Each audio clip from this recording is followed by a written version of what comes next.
In the name of Allah, the most gracious, the most merciful.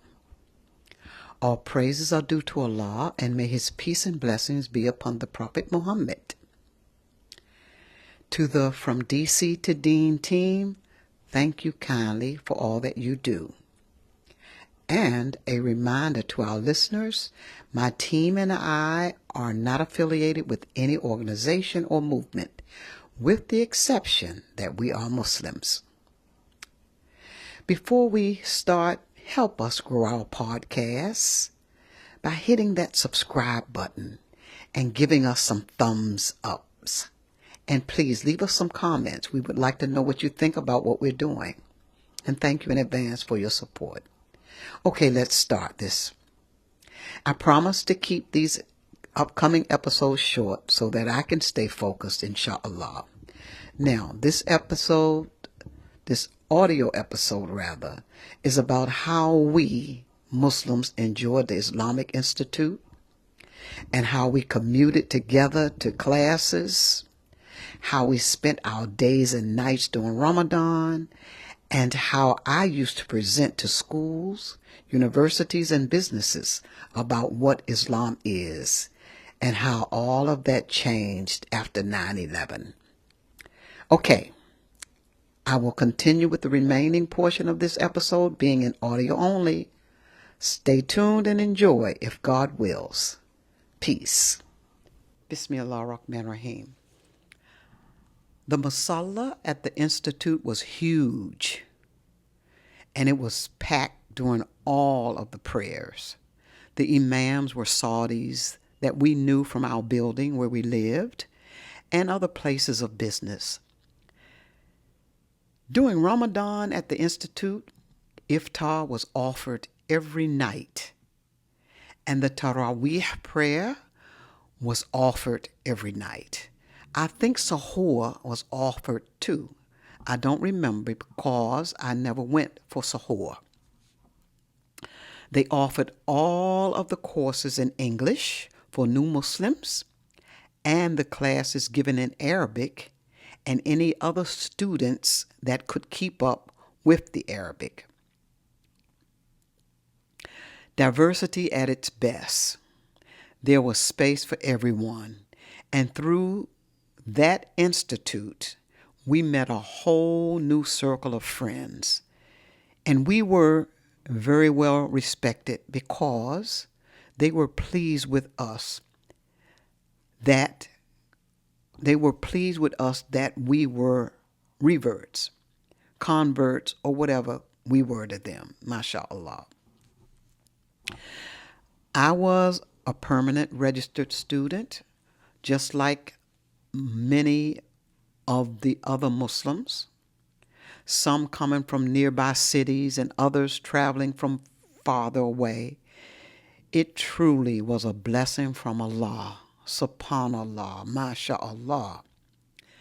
Now, take a listen to this seemingly unimportant story about how we all used to carpool to the Institute, me and my Muslim friends. While many of the Arab sisters that lived in the building and nearby, they didn't drive. Most of them took taxis. Some were driven by their husbands, while others depended on other women who would drive them, sort of like Uber nowadays, for a fee.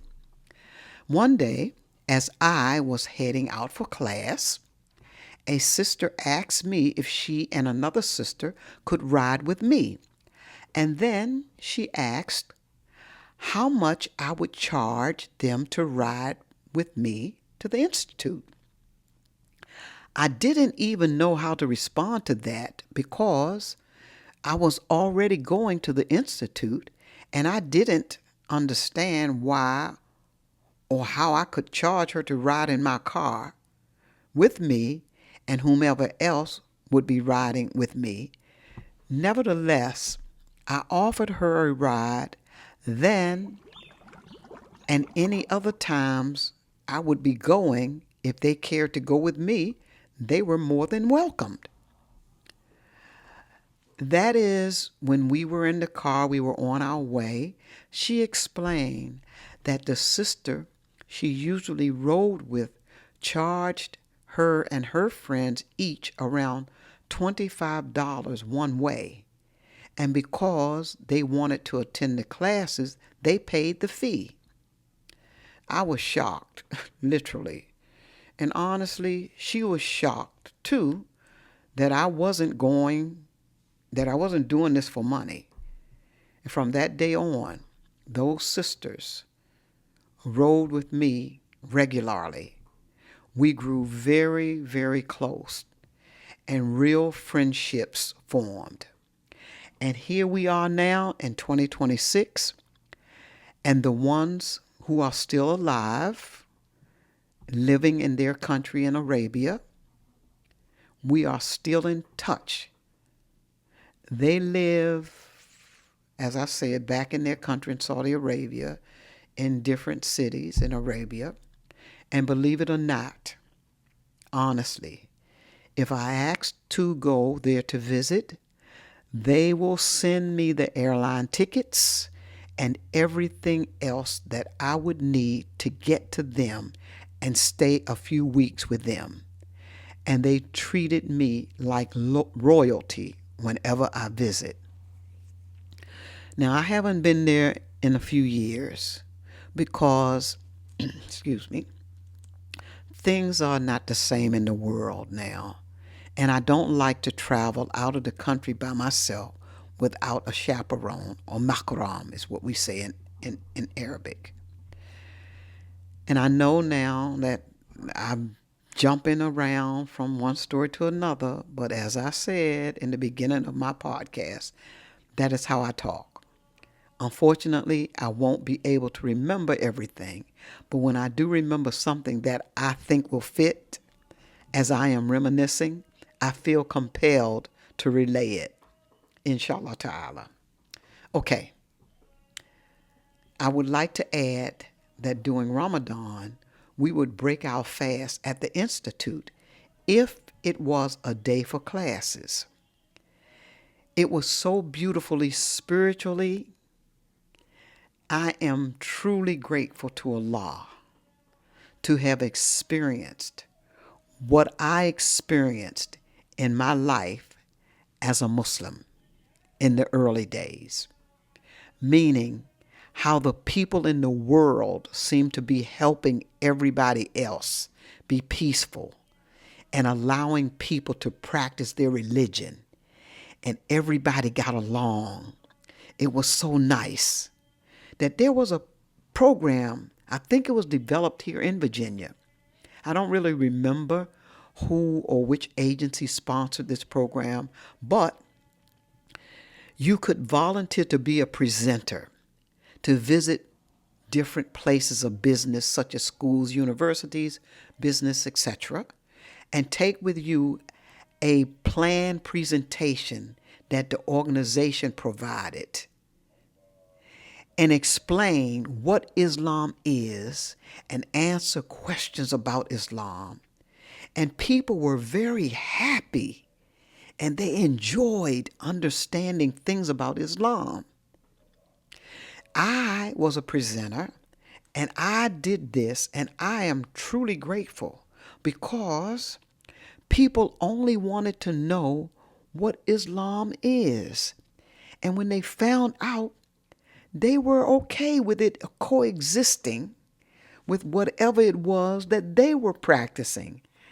And sometimes they even wanted to practice Islam, either for just to experience, just to experiment, or let me try this because I like it and I might become a Muslim.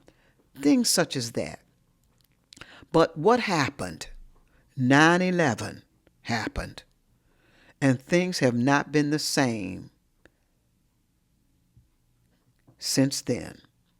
However, I know and I believe that nothing can happen unless Allah subhanahu wa ta'ala wills it to happen. And that is my comfort and peace. We might like a thing that is not good for us. No, we might like a thing I'm sorry, that is not good for us. And we might dislike a thing that is good for us. And Allah knows best. And we do not know. This life was not meant to be a test. I'm sorry. This life was meant to be tests, trials, and tribulations. If it were perfected and perfection here, why would we strive for Jannah? Jannah is perfect, just like this Deen. But we're people, this dunya, this world, this life, and this world is not perfect. It was not meant to be. And as I said, this life was meant to be trials, tribulations, tests, and such. Okay? Now, can you see, and I don't mean this is rhetorical, can you see how everything that was good was shut down here? Allah knows best. That is why I say that I enjoyed my life as a Muslim when things were peaceful, mashallah. All praises are due to Allah. Because I enjoy my life as a Muslim more now. Because back then I didn't know much. And I don't know much now. But forgive me for insinuating that I knew more, that I know more now. I don't. I am just in a situation where Allah informs us to hang on to the rope of Allah, and that things will be like holding, how would I say, things, we'll say life and things and situations that happen will be so difficult and hard. It'll be like holding a hot, burning piece of coal in your hand. Things will get that tough and that bad and hard to deal with. Okay? I'm sorry I'm not explaining it correctly, but forgive me. And back to my memories. During Ramadan, back in the days, we would always be invited to different places to have iftar. You would hardly ever have to cook at home. Allahu Akbar. We would even have iftar at other embassies, such as the Indonesian embassy, the Turkish embassy, Thailand, Malaysia, and others I fail to recall. But overall, the life as a Muslim was truly nice here in the DMV. Now, the Saudi embassy would host a 3-day festival for Eid al-Fitr, and the doors were open to all that wanted to come. No invitations, no RSVPs, no cutoff times, except when the day was done. It was a real blessing. The reception area was set up with like a football field sized table spread with all of the best halal food you could think of. And it seemed to never run out. By the time a dish was empty, they immediately refilled it. The chinaware, flatware, drinking glasses, and real cotton napkins. All of this was top of the line, and I mean, they served probably 2,000 to 3,000 people in those days. It was open house. Eid Mubarak. We enjoyed this for about 5 years until 9/11 happened. Nobody was turned away. We really looked forward to this after our month of fasting. Allahu Akbar. Okay, I'm going to stop here, keeping it as cohesive as I can, and pick it up again next week, inshallah. Thank you so much for your support. And until next week, peace.